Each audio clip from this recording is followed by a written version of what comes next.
بسم اللہ الرحمن الرحیم۔ السلام علیکم ورحمۃ اللہ وبرکاتہ۔ انعام رمضان ٹرانسمیشن کے ایپیسوڈ 9 میں تمام ناظرین کو خوش آمدید۔ محترم ناظرین، ایک مرتبہ پھر لائیو ٹرانسمیشن کے ساتھ آپ کا میزبان علی احمد مکی حاضر ہے۔ امید کرتا ہوں کہ تمام ناظرین بخیر و عافیت ہوں گے، اور آج کا جو ہم موضوع لے کے حاضر ہوئے ہیں وہ موضوع بہت ہی کمال ہے۔ کمال کس طرح ہے؟ انشاءاللہ عزوجل جو آج کے ہمارے مہمان شخصیت ہمارے ساتھ تشریف فرما ہیں، انشاءاللہ وہ بیان فرمائیں گے تو آپ کو واقعی پتہ چلے گا کہ آج کا جو ہمارا ٹاپک ہے وہ ایک اپنی الگ ہی حیثیت رکھتا ہے۔ اور آج کے جو ہمارے مہمان ہیں، آئیے میں آپ کو ان کا تعارف کروا دیتا ہوں۔ میرے ساتھ ہی تشریف فرما ہیں جناب پیر حافظ محمد فیضان چشتی صاحب۔ آج ہم نے آج کا جو ٹاپک ہے، آج کا جو موضوع ہے، اس پر گفتگو کرنے کے لیے آج ان کو مدعو کر رکھا ہے۔ اور محترم ناظرین، ان کے حوالے سے میں آپ کو بتاتا چلوں کہ یہ شہر فرید پاک پتن شریف کے اکثر تعلیمی اداروں میں دین کی خدمات سر انجام دے چکے ہیں۔ مختلف لیکچرز کی صورت میں یہ ان کا سلسلہ رہتا ہے، اور کافی زیادہ اللہ تبارک سے نوازا ہے۔ اللہ تبارک و تعالیٰ ان کو مزید اور دین کی خدمت کے لیے اپنی بارگاہ میں قبول بھی فرمائے۔ تو آئیے محترم ناظرین، اب ہم بلا تمہید جو آج کا ہمارا موضوع ہے زہد الانبیاء، اس کی طرف ہم بڑھتے ہیں، اور علامہ صاحب سے اس موضوع پر انشاءاللہ عزوجل گفت و شنید کا سلسلہ جاری رہے گا۔ تو تمام ناظرین شروع سے لے کر آخر تک ہمارے ساتھ جڑے رہیے گا۔ محترم ناظرین، آئیے ہم موضوع کی طرف بڑھتے ہیں۔ السلام علیکم حضور، طبیعت کیسی ہے؟ وعلیکم السلام جی، اللہ پاک کا کرم احسان اس پر ماشاء اللہ، اللہ تبارک و تعالیٰ آپ کو ہمیشہ سلامت رکھے، خوش رکھے۔ اچھا پیر صاحب، شروع میں جو سب سے پہلے زہد الانبیاء، یہ ہمارے ناظرین کے لیے شاید ایک نیا لفظ ہوگا۔ اکثر نے سن رکھا ہے زہد الانبیاء، لیکن کئی ناظرین ہمارے ایسے ہیں جن کے لیے لفظ زہد الانبیاء جو ہے یہ ایک نیا ہے۔ تو سب سے پہلے تو زہد الانبیاء حضرت سیدنا بابا فرید الدین مسعود گنج شکر رحمۃ اللہ تعالیٰ علیہ، یہ ان کا لقب ہے۔ میں صرف اتنا بتاؤں گا، لیکن آپ ہمارے ناظرین کو وضاحت کے ساتھ انشاءاللہ بتائیں گے کہ زہد الانبیاء بابا فرید الدین رحمۃ اللہ تعالیٰ علیہ کو لقب کیوں عطا کیا گیا، اور بابا فرید الدین رحمۃ اللہ تعالیٰ علیہ ایسی شخصیت ہیں، اگر میں یہ کہوں کہ شہر فرید پاک پتن آج ان کی وجہ سے آباد ہے، ان کی وجہ سے شاد و آباد ہے، ہرا بھرا ہے، تو یہ غلط نہ ہوگا۔ شہر فرید پاک پتن شریف جن کی وجہ سے مشہور ہے، پوری دنیا میں مشہور ہے، وہ شخصیت حضرت سیدنا بابا فرید الدین گنج شکر رحمۃ اللہ تعالیٰ علیہ کی شخصیت ہے۔ تو پیر صاحب، اس حوالے سے زہد الانبیاء کا لقب انہیں کیوں عطا کیا گیا بابا فرید الدین رحمۃ اللہ تعالیٰ علیہ؟ بسم اللہ الرحمن الرحیم، الحمد للہ رب العالمین والصلاة والسلام علی سید الانبیاء والمرسلین، اما بعد فاعوذ باللہ من الشیطان الرجیم، بسم اللہ الرحمن الرحیم۔ قبلہ مکی صاحب، یہ حضور بابا فرید الدین رحمۃ اللہ تعالیٰ علیہ اور ان جیسی جتنی بھی شخصیات گزری ہیں، ان کو اللہ تبارک تعالیٰ نے اپنی ذات کی طرف سے انوکھی شان عطا فرمائی۔ کسی کو کیا لقب عطا کیا گیا، کسی کو کیا لقب دیا گیا، کسی کو کیا شان عطا فرمائی، کسی کو کیا عظمتیں ملیں، لیکن حضور بابا فرید الدین مسعود گنج شکر رحمۃ اللہ تعالیٰ علیہ آپ کو جو القابات دیے گئے، جیسا کہ زہد الانبیاء یہ بھی آپ کا ایک لقب ہے، اور اس کے علاوہ گنج شکر یہ بھی آپ کا ایک لقب ہے۔ تو میں دونوں کے اوپر گفتگو کروں گا۔ پہلے یہ زہد الانبیاء، اس کا مطلب ہی یہ ہے کہ انبیاء کا زہد، کہ جو اللہ تبارک و تعالیٰ نے ان کو تقوی عطا فرمایا تھا، جو پرہیزگاری عطا فرمائی تھی، جو انہوں نے مجاہدے کیے، جو انہوں نے اللہ تبارک و تعالیٰ کی راہ میں تکلیفیں برداشت کی، تو یہ کہہ لیں کہ انبیاء کے مشابہ تھا، کہ انبیاء کرام جس طرح انہوں نے دین اسلام کو پھیلانے کے لیے تکلیفیں برداشت کی، مصیبتیں برداشت کی، اور اللہ تبارک و تعالیٰ کی طرف سے لایا ہوا جو پیغام ان کے پاس آیا تھا ان کو لوگوں تک پہنچایا، اسی طرح حضور بابا فرید الدین مسعود گنج شکر رحمۃ اللہ تعالیٰ علیہ آپ نے بھی اس دین متین کی خدمت کرتے ہوئے، مجاہدے کر کے، دین اسلام کی خاطر تکلیفیں برداشت کر کے جو اسلام کا حقیقی پیغام تھا وہ لوگوں تک پہنچایا۔ چونکہ یہ انبیاء کا زہد اور تقوی کے حوالے سے ان کے اندر ایک خصوصیت پائی جاتی تھی، تو اس حوالے سے ان کو پھر جو اس وقت کے علماء تھے، اولیاء تھے، انہوں نے ان کو زہد الانبیاء کا لقب عطا کیا۔ سبحان اللہ، ٹھیک ہے۔ اور دوسرا جو آپ کو گنج شکر، چونکہ یہ تو اور بہت ہی زیادہ مشہور ہے، اس حوالے سے بھی میں آپ کو بتاتا چلوں کہ اس کے پس منظر بھی ایک واقعہ ہے گنج شکر کے۔ تو واقعہ یوں ہے کہ ایک تاجر جا رہا تھا نمک لے کے، نمک لے کے، وہ شکر کی بوریاں تھی اس کے پاس لدی ہوئے تھے، وہ جا رہا تھا، تو راستے میں حضور بابا فرید الدین مسعود گنج شکر رحمۃ اللہ تعالی علیہ آپ نے اسے دریافت کر لیا کہ یہ کیا چیز ہے، تو کہنے لگا کہ حضور یہ نمک ہے۔ اب تھے وہ شکر کی بوریاں لدی ہوئی تھی اونٹوں کے اوپر، کہتا کہ جی نمک کی بوریاں ہیں۔ تو آپ نے فرمایا کہ چلو ٹھیک ہے پھر نمک ہی ہوگا۔ جی، آپ نے فرمایا چلو ٹھیک ہے نمک ہی ہوگا۔ پھر جب وہ اپنی منزل کے اوپر جاتا ہے اور وہاں پہ جا کے جب بوریوں کا منہ کھولتا ہے تو واقعی حقیقت میں وہاں پہ نمک پاتا ہے۔ اب جب یہ منظر دیکھتا ہے کہ میں تو شکر لے کے آیا تھا، آگے نمک بنا پڑا ہے، پھر اس کو وہ بات یاد آتی ہے کہ میں نے ایک اللہ کے ولی سے مذاق کیا تھا، تو میری یہ حرکت اللہ تبارک و تعالیٰ کو برداشت نہ ہوئی کہ میرے ایک ولی کے ساتھ اس طرح کا رویہ رکھا جائے اور ان کے ساتھ جھوٹ بولا جائے اور مذاق کیا جائے، تو لگتا ہے یہ اسی میرے کیے کی سزا ہے۔ وہ وہیں سے واپس پلٹا، حضور بابا فرید علیہ رحمہ کے قدموں میں آ گیا، کہا کہ حضور میں نے جو آپ سے مذاق کیا تو اس کی میں معافی چاہتا ہوں، دراصل وہ شکر تھی، تو میں نے آپ سے جھوٹ بولا کہ وہ نمک تھا۔ تو آپ رحمۃ اللہ تعالیٰ بڑا خوبصورت جواب دیا، آپ نے فرمایا چلو شکر تھی تو پھر شکر ہی ہوگی، شکر تھی تو پھر شکر ہی ہوگی۔ جب وہ واپس جاتا ہے جا کے پھر دیکھتا ہے کہ وہ جو نمک، شکر پہلے نمک بن چکی تھی، اب وہ نمک پھر دوبارہ شکر میں تبدیل ہو چکا تھا۔ تو اس واقعی کے پس منظر بھی کہا جاتا ہے کہ آپ کو گنج شکر کا لقب دیا گیا۔ تو یہ ایک دو آپ کو جو القابات مشہور تھے ان کا پس منظر تھا کہ ایک تو انبیاء کے وجہ سے ایک خصوصیت ان کے اندر پائی جاتی تھی جن کی وجہ سے ان کو زہد الانبیاء کا لقب دیا گیا، اور دوسرا یہ واقعہ پس منظر جو ہے اس کی وجہ سے آپ کو گنج شکر کا لقب ملا۔ اور ایک اور بھی واقعہ ملتا ہے کہ آپ کی والدہ محترمہ نے نماز کے لیے آپ کو بلایا تھا، تو آپ کو وہ شکر کی پڑیا نیچے مصلے کے رکھ دیا کرتی تھی، تو ایک دن ایسا آیا کہ آپ رکھنا بھول گئی، تو اللہ کی طرف سے آپ کو وہ شکر ملی تھی، تو اس حوالے سے بھی آپ کو گنج شکر کا یہ لقب دیا جاتا ہے کہ آپ کو گنج شکر کا لقب اس حوالے سے اور اس پس منظر کے ملا۔ تو یہ مختلف روایات ہیں۔ جی ماشاء اللہ قبلہ پھر صاحب، بہت ہی خوبصورت انداز میں آپ نے جو حضرت بابا فرید الدین رحمۃ اللہ تعالیٰ علیہ کے القابات ہیں ان کی وضاحت فرمائی، ان کا پس منظر بیان کیا کہ ان کو کیوں یہ القابات عطا کیے گئے، اور یقیناً اس میں کوئی شک نہیں ہے کہ حضرت بابا فرید الدین رحمۃ اللہ تعالیٰ علیہ ایک بہت بڑے ولی ہیں اللہ تبارک و تعالیٰ کے، اس میں کوئی شک نہیں ہے محترم ناظرین۔ اور ابھی جس طرح انہوں نے یہ واقعہ ارشاد فرمایا یہ شکر والا پیر صاحب، تو اس میں ایک بات یہ بھی نوٹ کی جا سکتی ہے کہ اب ان کی یہ بھی عطا تھی۔ دیکھیں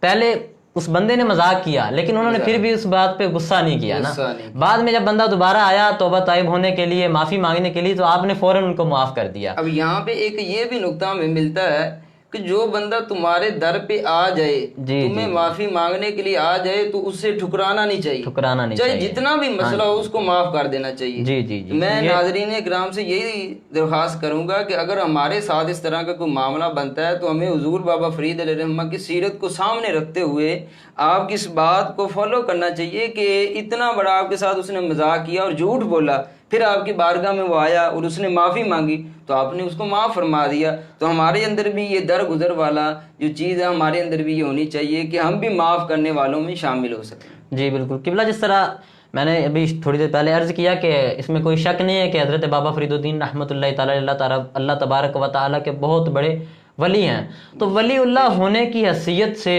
ان کی زندگی کے کچھ پہلو آپ وہ بیان فرما دیں۔ حضور بابا فرید الدین رحمۃ اللہ تعالیٰ علیہ، اس میں آپ دو باتیں آپ کے سامنے رکھتا ہوں۔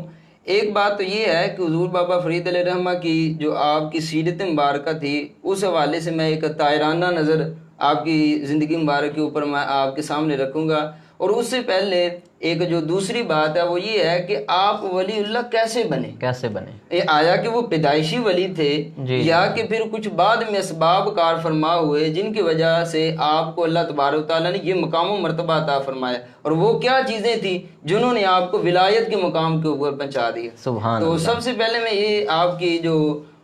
بات بتانا چاہتا ہوں کہ آپ کی زندگی کے حوالے سے کہ آپ دیکھیں کہ بر صغیر پاک و ہند کے اندر جن برگزیدہ اور مقدس ہستیوں نے دین اسلام کی آبیاری کے لیے اپنے علم و عمل کے ذریعے کی ہے، اور جنہوں نے گمراہ لوگوں کو راہ راست کے اوپر لگانے کے اندر بے انتہا محنتیں کی ہیں، انہی برگزیدہ ہستیوں میں سے آسمان ولایت کے درخشندہ ستارے سلسلہ عالیہ چشتیہ کے عظیم بزرگ شیخ الاسلام قطب الاقطاب زہد الانبیاء حضور بابا فرید الدین مسعود گنج شکر رحمۃ اللہ تعالی علیہ، ان کا نام سر فہرست ہے۔ اور آپ کی اگر نام و نسب کے اوپر گفتگو کی جائے تو آپ کا جو اصل نام تھا وہ مسعود تھا، اور آپ کی جو القابات ہے جب پہلے گفتگو ہو چکی کہ فرید الدین اور زہد الانبیاء اور قطب الاقطاب اور شیخ الاسلام جیسے القابات سے آپ کو نوازا گیا، اور آپ 569 ہجری کے اندر پیدا ہوئے تھے، اور آپ کے جو والد محترم تھے ان کا نام شیخ کمال الدین رحمۃ اللہ تعالی علیہ تھا، اور آپ کی جو والدہ محترمہ تھی ان کا نام قاسم خاتون تھا۔ تو یہ تو آپ کا کہہ لیں کہ خاندانی پس منظر تھا، اور آپ رحمۃ اللہ تعالی علیہ کا جو شجرہ نسب ہے وہ 7 واسطوں سے فرق شاہ جو کابل کا بادشاہ تھا اس سے، اور کہہ لیں کہ 17 واسطوں سے سلطان ابراہیم بن ادم رحمۃ اللہ تعالی علیہ ان سے جا ملتا ہے، اور 22 واسطوں سے ہوتا ہوا امیر المؤمنین سیدنا فاروق اعظم رضی اللہ تعالیٰ عنہ تک پہنچتا ہے، یعنی اتنی آپ کو اگر نسب کے حوالے سے بھی دیکھا جائے تو فضیلتیں حاصل تھیں۔ اور اگر بات کی جائے حضور بابا فرید الدین رحمۃ اللہ تعالی علیہ کی زندگی کی کہ آپ رحمۃ اللہ تعالی علیہ جب پیدا ہوئے تو اس وقت حالات کیا تھے، اور آپ رحمۃ اللہ تعالی علیہ جب جوانی کے عالم میں گئے اور آپ نے کیسے کیسے حالات کو دیکھا، تو آپ رحمۃ اللہ تعالی علیہ کی مبارک زندگی کے جو آس پاس کے حالات تھے وہ ان کے اوپر میں ایک تھوڑی سی طاہرانہ نظر گزاروں گا۔ یہ کہہ لیں کہ ایک آپ کو انوکھی بات ملے گی کہ آپ رحمۃ اللہ تعالی علیہ جب آپ نے آنکھ کھولی اور آپ رحمۃ اللہ تعالی علیہ جوانی کی حالت میں بڑھاپے کی حالت میں اس وقت جو واقعات تھے انہوں نے پنجاب کے اندر غزنویہ خاندان کا خاتمہ بھی دیکھا، اور انہوں نے اس وقت غوریوں کے ہاتھے جو راجپوتوں کو شکست فاش کا مشاہدہ بھی آپ نے کیا تھا، اسی کے ساتھ شمالی ہندوستان تسلط قائم ہوا تھا وہ بھی آپ کی زندگی مبارکہ کے اندر ہی ہوا، اور اس کے ساتھ ساتھ شہاب الدین غوری کو جب قتل کیا گیا تھا تو آپ رحمۃ اللہ تعالی علیہ کی عمر اس وقت 20 سال تھی، 20 سال کی عمر۔ پھر آگے جا کے انہوں نے یہ بھی دیکھا کہ مغل جو لشکر ہے وہ ہندوستان کا دروازہ کھٹکھٹا رہے ہیں، اور لوگ ان کی ہیبت کی وجہ سے، خوف اور دبدبے کی وجہ سے، ہیبت کی وجہ سے اور ان کے خوف اور ڈر کی وجہ سے ان کے اوپر ایک لرزہ طاری ہو چکا تھا۔ یہ ساری صورتحال آپ دیکھ رہے تھے، اور جب آپ کی عمر 90 سال ہوئی تو اس وقت بلقین تخت نشین ہوا تھا جو اس وقت کا بادشاہ تھا۔ تو اس سیاسی افراتفری کے اندر اور بے چینی کے حالات کے اندر بھی آپ رحمۃ اللہ تعالی علیہ کی جو زندگی اور حیات مبارکہ کی کہانی ہے وہ ہندوستان کی تاریخ کا ایک بہت بڑا اہم پہلو ہے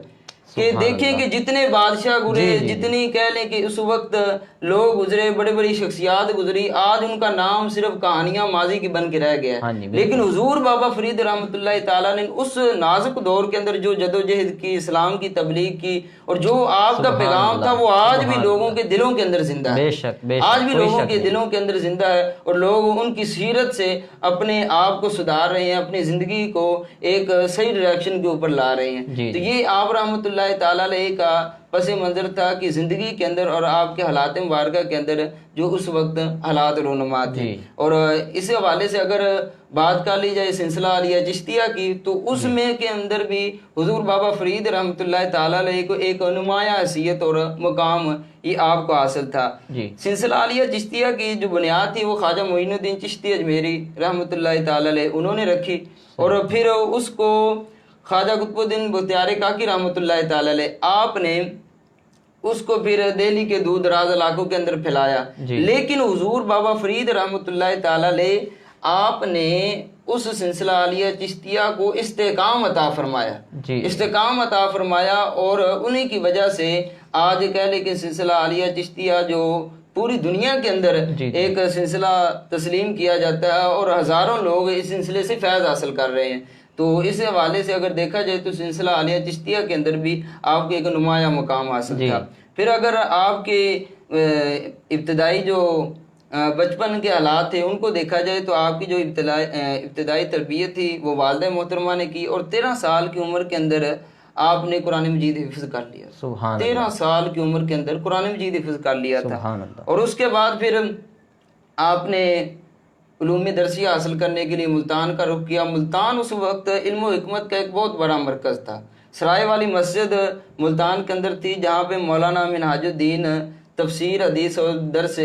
فقہ دیا کرتے تھے. تو ان کے پاس جا کے آپ نے یہ علوم حاصل کیے. تو اسی دوران ہی خواجہ قطب الدین بختیاری کاکی رحمۃ اللہ تعالی علیہ دہلی سے آئی. جب انہوں نے اس مسجد کے اندر تشریف آوری ہوئی اور 2 رکعت نفل نماز ادا کرنے لگے تو بابا فرید علیہ رحمہ کی نظر آپ کے اوپر پڑ گئی. جب نظر پڑنی تھی تو آپ ان کی گرویدہ ہو گئے، اور ان کی روحانیت کی تپش کو دیکھ کر اور روحانی فیض کو دیکھ کر نہ دلی ان کے ساتھ آپ کو محبت ہو گئی. تو یہ ان کے ساتھ ایک تعلق تھا. جب خواجہ قطب الدین بختیاری کاکی رحمۃ اللہ تعالی واپس جانے لگے تو آپ بھی ان کے ساتھ ہو لیے. تو آپ نے راستے میں جھٹکا اور آپ نے فرمایا کہ پہلے ظاہری علوم حاصل کر لو، اس کے بعد میرے پاس آنا. تو آپ نے ملتان کے اندر رہ کر 5 سال تک علوم وہاں پہ حاصل کیے، اور اس کے بعد پھر مختلف ممالک کی سیر کی. اب یہاں پہ آپ ایک بات میں بتانا چاہتا ہوں کہ آپ نے علوم حاصل کیے، علم دین حاصل کیا، تو وہیں اکتفا نہیں کیا بلکہ مختلف ممالک کے اندر جا کے اس سوچ کو، اس نظریے کو، اس علم کو آگے لوگوں تک پہنچایا، لوگوں کے اندر آگے ڈیولپ کیا. تو یہ ہمیں بھی ایک ان کی زندگی سے سبق ملتا ہے کہ جس بندے کو اللہ تعالیٰ نے علم دین دیا ہے، علم دیا ہوا ہے، علم کی دولت سے نوازا ہے، تو اسے چاہیے کہ آگے معاشرے کی اصلاح کے لیے وہ بھی اپنا کردار ادا کرے. یہ نہیں ہے کہ علم لے کے بیٹھ جائے اور کہے کہ لوگ میرے پاس آئیں. حضور بابا فرید علیہ رحمہ کی سیرت سے تو ہمیں یہ پتہ چل رہا ہے کہ انہوں نے مختلف مقامات کے اندر، مختلف ممالک کے اندر جا کے علم دین پھیلایا، دین اسلام کی تبلیغ کی، دین اسلام کی اشاعت کی. ان میں سے بغداد معلّہ ہے، بخارا ہے، چزکستان ہے، چشت ہے، اور قندھار، دہلی، ملتان، اور یہ سارے علاقے اس کے اندر شامل ہے جہاں پہ آپ نے سفر فرمایا ہے، اور ان کے اندر جا کے دین اسلام کی اشاعت و تبلیغ کے اندر کردار ادا کیا تھا. تو اس کے بعد پھر وہ آپ نے ایک کہاوت سنی ہوگی کہ جو پروانہ ہوتا ہے نا وہ شمع کی طرف ہی لوٹتا ہے، شمع کی طرف ہی پڑھا. جب آپ نے علم دین بھی جو ظاہری پڑھا تھا وہ بھی آگے لوگوں تک پھیلا لیا، اس کے بعد علم دین بھی ظاہری حاصل کر لیا، تو روحانی علم کی تڑپ آپ کے اندر پیدا ہوئی. آپ نے کہا ظاہری بات ہے خواجہ بختیار الدین کاکی رحمۃ اللہ تعالی آپ کو تو دیکھا ہوا تھا. پھر آپ نے دہلی کا سفر شروع کیا، دہلی آئے. دہلی کے آ کے جب خواجہ قطب الدین بختیار کاکی علیہ رحمہ کی بارگاہ میں حاضر ہوئے، انہوں نے آپ کو ایک حجرہ مبارک دیا. وہاں پہ آپ نے بیٹھ کے روحانی جو مناظر تھی وہ طے کرنا شروع کر دی، اور روحانیت کے ایک اعلیٰ مرتبے پر فیض ہو گئے. اور وہاں پہ مجاہدے کیے، آپ نے چلے کاٹے، اور اپنے پیر و مرشد سے جو روحانی فیض وہ حاصل کیا تھا. اس کے بعد پھر حضور خواجہ معین الدین چشتی اجمیری وہ تشریف لائے، انہوں نے بھی آپ کو فیض و برکات سے نوازا. اس کے بعد پھر آپ نے ان سے اجازت لی، اور ریاست ہریانہ ہند کے اندر وہاں پہ آپ نے ہانسی ایک مقام تھا، وہاں پہ آپ چلے گئے. وہاں پہ جب گئے، وہاں پہ عبادت و ریاضت کی، دین اسلام کی تبلیغ کی، تو آپ کے اندر کافی سارے لوگ آپ کے حلقہ ارشادات کے اندر داخل ہوئے اور آپ کے پاس فیض و برکات حاصل کرنے کے لیے آتے. تو کافی عرصہ وہاں پہ دین اسلام کی تبلیغ کرتے رہے. اس کے بعد پھر آپ کو خبر پہنچی کہ آپ کے پیر مرشد کا انتقال ہو گیا ہے. تو آپ وہاں سے پھر دہلی آئے، اپنے پیر مرشد کی بارگاہ میں حاضری تھی. تو وہاں پہ ایک مجذوب ملے، ان مجذوبوں نے پھر یہاں درخواست کی کہ حضور آپ دوبارہ پھر ہانسی چلے آئیں. جب آپ واپس ہانسی آئے تو وہاں پہ آپ کی کرامات کا اتنا شہرہ ہو گیا کہ لوگ جو آپ کی بارگاہ میں حاضر ہونے لگے. تو جب انہوں نے یہ دیکھا تو آپ نے کہا کہ اللہ تعالیٰ کی عبادت کرنی ہے تو اس کے لیے تنہائی میسر ہونی چاہیے. اس حوالے سے آپ نے پھر ملتان کا سفر شروع کیا. تو ملتان کا سفر ہوتے ہوتے ایک پاپتن شریف کے اندر آپ پہنچائے جس کو صبح تجودن کہا جاتا تھا. تو وہاں پہ آ کے ایک لوگوں کو دیکھا کہ بت پرستی کا دور دورہ ہے، ہر طرف لوگ بتوں کی پوجا کر رہے ہیں. تو آپ نے ان کو دین اسلام کی تبلیغ کی اور لوگوں کو راہ راست کی طرف لے کے آئے. تو اس وقت وہاں پہ ایک جوگی تھا جو لوگ اس کے معتقد تھے. تو جب وہ غصے کی حالت میں مبتلا ہوا آپ کے پاس آیا تو آ کے اس نے جب آپ کی طرف دیکھا تو آپ کا ہی ہو کے رہ گیا، آپ کی بارگاہ میں پھر وہ بیٹھ گیا. اس کے بعد اس نے سر نہ اٹھا سکا وہ آدمی. تو پھر اس کے بعد آپ نے خشیت خداوندی وہاں پہ اجودن پاک وطن کے اندر ہی آپ نے سکونت اختیار کی اور یہیں پہ رہے. اور پھر آپ کے 4 شادیاں کی تھیں اور ان کے اندر آپ کی 8 اولاد ہوئی تھی، جن میں سے آپ کے 5 صاحبزادے تھے، 3 صاحبزادیاں تھیں. اور کہنے کہ 669 ہجری کے اندر آپ کا جب طبیعت 64 ہجری کے اندر 664 ہجری میں طبیعت کافی علیل رہنے لگی تو آپ نے اپنے خلیفہ خواجہ نظام الدین اولیاء دہلوی رحمۃ اللہ تعالی علیہ ان کو بلایا، ان کو خلافت سے نوازا اور پانی منگوایا، وضو فرمایا، اور عین سجدے کی حالت میں آپ اس دنیا فانی سے کوچ کر عین سجدے کی حالت کے اندر، اور آپ کی جو 5 محرم کا دن تھا 670 ہجری کے اندر آپ کی جو وفات ہوئی۔ اور آج بھی پاک وطن شریف کے اندر آپ کا جو مزار ہے وہ اہل اسلام کے لیے مرجع خلائق ہے۔ لوگ جو مشکلات کے اندر گرے ہوتے ہیں روحانی تسکین کرنے کے لیے وہاں پہ حاصل ہوتے ہیں، اور وہ ایک ایسی کہنے کہ اللہ تبارک و تعالیٰ کی رحمتوں کا وہاں پہ نزول ہوتا ہے کہ روحانی فضا قائم ہے، ایک سکون بندے کو ملتا ہے کہ وہ لوگ جو دنیاوی مصیبتوں کی وجہ سے خفیہ طور پر عذاب میں مبتلا ہوتے ہیں، جب وہ یہاں پہ آتے ہیں تو انہیں بھی باد صبا کے ایسے جھونکے آتے ہیں کہ جیسے کسی نئے عالم سے آ رہے ہوتے ہیں۔ تو یہ حضور بابا فرید علیہ الرحمہ کی مختصر زندگی تھی، اور ان کے اوپر ایک نظر آپ کے سامنے رکھی، اور آج بھی لوگ ان سے فیض اکتساب کر رہے ہیں۔ جی جی بے شک، کوئی شک نہیں پیر صاحب، کوئی شک نہیں، ماشاءاللہ آپ نے ان کا تقریباً ایک پورا جو پوری زندگی جو تھی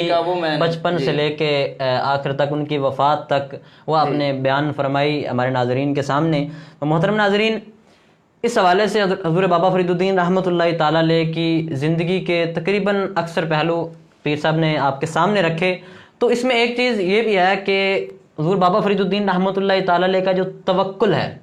توکل علی اللہ، یہ بہت زیادہ مشہور ہے۔ تو توکل علی اللہ، حضور بابا فرید الدین رحمۃ اللہ تعالی علیہ کی زندگی سے ہمیں کیا سبق ملتا ہے توکل کے حوالے سے، اور توکل علی اللہ اصل ہے کیا، یہ بھی آپ تھوڑی سی اس کی وضاحت فرما دیں۔ حضور بابا فرید الدین رحمۃ اللہ تعالی علیہ بات دراصل قبلہ مکی صاحب یہ ہے کہ یہ جو بزرگ ہستیاں ہوتی ہیں نا، جنہوں نے اپنی زندگی کے اندر اللہ تبارک و تعالیٰ کو راضی کیا ہوتا ہے، اگر بندہ کہے نا کہ خود ان کا کوئی کردار اس میں ہوتا ہے تو خود بھی ہوتا ہے، لیکن ساتھ میں اللہ تبارک و تعالیٰ کی عطا بھی ہوتی ہے، خصوصی عطا ہوتی ہے، جس کی وجہ سے اللہ تبارک و تعالیٰ ان کو اس مقام اور مرتبے تک پہنچا دیتا ہے۔ اسی طرح کا ایک واقعہ آپ کے توکل کے حوالے سے ملتا ہے کہ آپ ایک مرتبہ پیاس کی آپ کو شدید حاجت ہوئی، تو آپ پانی پینے کے لیے کنویں کی طرف جب جا رہے تھے تو ذہن میں ایک خیال آیا کہ وہاں پہ ڈول اور رسی ہوگا، اس کو کنویں کے اندر ڈالیں گے، وہاں سے پانی نوش کر لیں گے۔ تو جب آپ کنویں کے قریب گئے تو پانی بھی بہت نیچے تھا اور ڈول اور رسی بھی نہیں تھی۔ ڈول اور رسی جب اسی کشمکش کے اندر آپ کنویں کے پاس بیٹھ گئے تو دیکھا کہ دور سے ہرن آ رہے ہیں اور وہ بھی پانی پینے کے لیے آ رہے تھے۔ جب دور سے ہرنوں کو دیکھا تو وہ قریب آئے، جب آگے انہوں نے کنویں کے اندر دیکھا ہی ہے تو پانی اوپر آ گیا، پانی اوپر آ گیا۔ جب پانی اوپر آیا انہوں نے پانی پیا تو حضور بابا فرید علیہ الرحمہ کے ذہن میں یہ وسوسے آنے شروع ہو گئے کہ اللہ تبارک تعالیٰ نے اچھا اشرف المخلوقات میں سے بنایا ہے، کیونکہ قرآن مجید میں ہے نا والتین والزیتون وطور سینین، 3 قسمیں اٹھانے کے بعد فرمایا لقد خلقنا الانسان فی احسن تقویم، کہ ہم نے انسان کو اچھی صورت پر، اور بھی ایک جانور کے لیے پانی اوپر آ گیا، تجھے اللہ تعالیٰ نے اشرف المخلوقات بنایا ہے، اچھی صورت اور سیرت عطا فرمائی ہے، تیرے لیے پانی اوپر نہیں آیا۔ یہ ذہن میں اس وقت وسوسہ آیا، تو جب یہ وسوسہ آیا انہوں نے کہا چلو دوبارہ جاتے ہیں۔ جب دوبارہ پانی پینے کے لیے گیا تو جو اوپر پانی آیا ہوا تھا وہ بھی نیچے چلا گیا، وہ بھی جب نیچے چلا گیا، یہ صورتحال دیکھی تو اور پریشان ہو گیا۔ تو غیب سے آواز آئی کہ فرید الدین تم آئے تھے ڈول اور رسی کا آسرا ایک پہ اوپر، رسی کا آسرا لے کے آئے تھے، ڈول کا آسرا لے کے آئے تھے، یہ جو ہرن آئے تھے یہ میرے آسرے کے اوپر آئے ہوئے تھے، کیا بات ہے، یہ میرے آسرے کے اوپر آئے ہوئے تھے، تو اس وجہ سے اگر تم بھی میرے آسرے پہ آتے تو یہ تمہارے لیے بھی پانی اوپر آ جانا تھا۔ تو یہ ایک تربیت کا اللہ تبارک تعالیٰ تربیت فرما رہا ہے کہ توکل علی اللہ جو ہے وہ اللہ تعالیٰ کی ذات کے اوپر جو بھروسہ ہے، جو توکل ہے وہ اللہ کی ذات کے اوپر رکھنا چاہیے۔ اس کے علاوہ یہ ایک تربیت کا انداز تھا۔ اب اس سے آپ خود اندازہ لگا لیں کہ جن کی تربیت خود رب تعالیٰ فرمائے، جن کی تربیت رب تعالیٰ فرمائے توکل کے حوالے سے، زہد کے حوالے سے، تو پھر ان کے اندر کون سی کمی کوتاہی رہ سکتی ہے؟ کوئی بھی نہیں۔ تو یہ اس حوالے سے توکل اللہ کے حوالے سے آپ کا ایک مقام اور مرتبہ تھا جو اللہ تبارک تعالیٰ نے خود ان کو عطا فرمایا تھا اور ان کی تربیت فرمائی تھی۔ ماشاء اللہ، توکل علی اللہ، اللہ تعالیٰ کی ذات پر بھروسہ، یقین کرنا۔ محترم ناظرین، امید کرتا ہوں کہ حضور بابا فرید الدین رحمۃ اللہ تعالیٰ علیہ کا یہ واقعہ اللہ تعالیٰ کی ذات پر توکل، یقین، یہ سن کے آپ بھی یقیناً اب مطمئن ہو چکے ہوں گے کہ کہ جو کچھ بھی ہے وہ سب اللہ تعالیٰ کی ذات پر یقین کرنے سے ہے. اللہ تعالیٰ کی ذات پر یقین کرتے جائیں، انشاءاللہ اللہ تبارک و تعالیٰ آپ کے لیے راستے آسان کرتا چلا جائے گا. تو پھر سب میں اب پروگرام کو اختتام کی طرف لے کے جانا چاہوں گا. وقت جو ہے ہمارا تقریباً اختتام کی طرف جا رہا ہے. تو آخر میں یہ چاہوں گا کہ حضور بابا فرید الدین رحمۃ اللہ تعالیٰ علیہ کی ایک طویل زندگی، اس میں آپ کی کرامات، آپ کا زہد و تقوی، سب کچھ آپ نے ابھی اس میں سے چیدہ باتیں بیان فرمائی، کیونکہ ایک ولی اللہ ان کی زندگی کو بیان کرنا، اور وہ بھی ایسے زہد و تقوی والے ولی اللہ، یہ ہمارے لیے یہاں پہ تو اتنے سے وقت میں ممکن نہیں ہے. جتنا ہم کر پائے، آپ نے جتنا بیان کیا، جتنا ہو سکا، جتنا وقت تھا. تو اب آخر میں یہ چاہوں گا کہ آپ ہمارے ناظرین کو حضرت بابا فرید الدین رحمۃ اللہ تعالیٰ علیہ کی زندگی سے ہمیں پیار کے حوالے سے، محبت کے حوالے سے، آپس میں اتفاق و اتحاد کے حوالے سے کوئی کیا درس ملتا ہے، ہمارے ناظرین کے ساتھ مختصر سا پیغام آپ اگر شیئر فرما دیں. حضور بابا فرید الدین رحمۃ اللہ تعالی علیہ آپ نے اپنی ساری زندگی کے اندر لوگوں کو پیار، محبت، اتحاد اور رواداری کا درس دیا. سبحان اللہ. اور جو صوفیاء کرام ہوتے ہیں، ان کے جو آستانے ہوتے ہیں، ان کی خانقاہیں ہوتی ہیں، وہاں سے تو ملتا ہی پیار، محبت اور اتحاد کا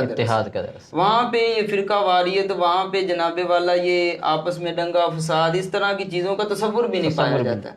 تو حضور بابا فرید رحمۃ اللہ تعالی علیہ آپ کی بارگاہ میں ایک مرید حاضر ہوا، اور حاضر ہونے کے بعد اس نے آپ کی بارگاہ میں کینچی پیش کی. کینچی پیش کی تو آپ رحمۃ اللہ تعالی آپ نے فرمایا کہ مجھے کینچی نہ دو، اگر تحفے میں دینی ہے تو مجھے سوئی دو. جب یہ سنا تو مرید کہنے لگا کہ حضور اس کے اندر کیا معاملہ ہے کہ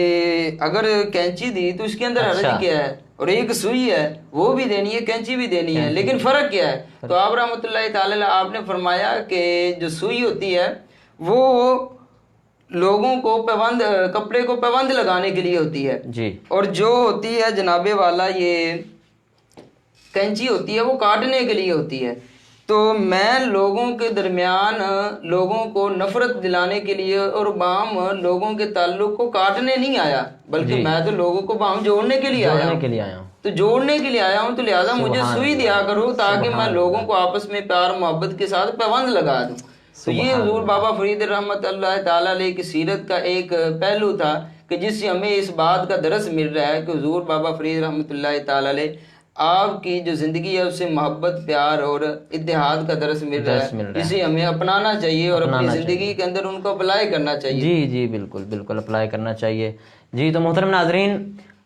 اللہ تعالیٰ کے جو اولیاء ہوتے ہیں ان کی زندگی بڑی ہی پاک، صاف اور خوشبودار ہوتی ہے. ان کی زندگی سے اکتساب، ان کی زندگی سے استفادہ حاصل کیا کریں، ان کی سیرت پر چل کر. ان کی سیرت پر کیوں چلیں؟ کیونکہ وہ ان کی جو بھی زندگی ہوتی ہے وہ انہوں نے اللہ تبارک و تعالیٰ کے احکامات، حضور اکرم صلی اللہ علیہ وسلم کے احکامات کے مطابق گزاری ہوتی ہے. محترم ناظرین، آخر میں صرف میں ایک جملہ بولنا چاہوں گا کہ نگاہ ولی میں وہ تاثیر دیکھی، بدلتی ہزاروں کی تقدیر دیکھی. اللہ تبارک و تعالیٰ کی بارگاہ میں دعا کرتے ہیں کہ اللہ تبارک و تعالیٰ ہم سب کا حامی و ناصر ہو. اور پھر سب کا میں بہت شکریہ ادا کرتا ہوں کہ آپ نے ہمیں وقت عطا فرمایا. محترم ناظرین، آخر میں ایک مرتبہ پھر یہی کہوں گا، اللہ نگہبان.